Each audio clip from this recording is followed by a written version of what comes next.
Dans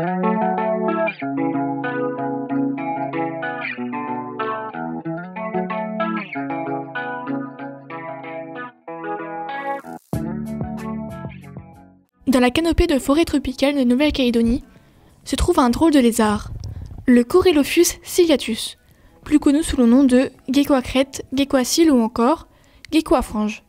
Il fait partie de la famille des Diplodactylidae.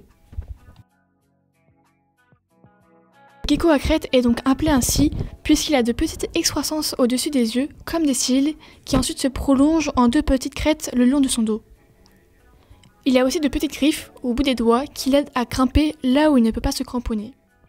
Ils sont souvent marrons, même si beaucoup existent avec plusieurs variations de couleurs ou de motifs.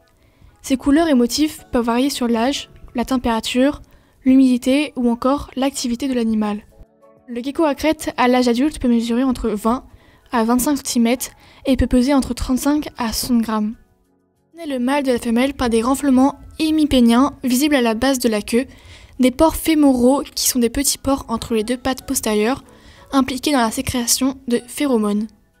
Comme l'idée que nous nous faisions sur tous les lézards que nous connaissons, il peut se détacher de sa queue par autonomie, pour échapper à un prédateur par exemple. Mais par contre, celle-ci ne repousse pas une fois perdue. Leur vie sans queue n'est pas problématique, et la plupart du temps, lorsqu'on en croise un, il ne l'a déjà plus. Les geckos à crête vivent principalement la nuit à l'abri du jour, et leur régime alimentaire se compose d'insectes et de fruits. Il faut donc, si on en accueille un chez soi, respecter ce régime alimentaire et ses conditions de vie, puisque, rappelons-le, le gecko à crête est un animal en voie de disparition.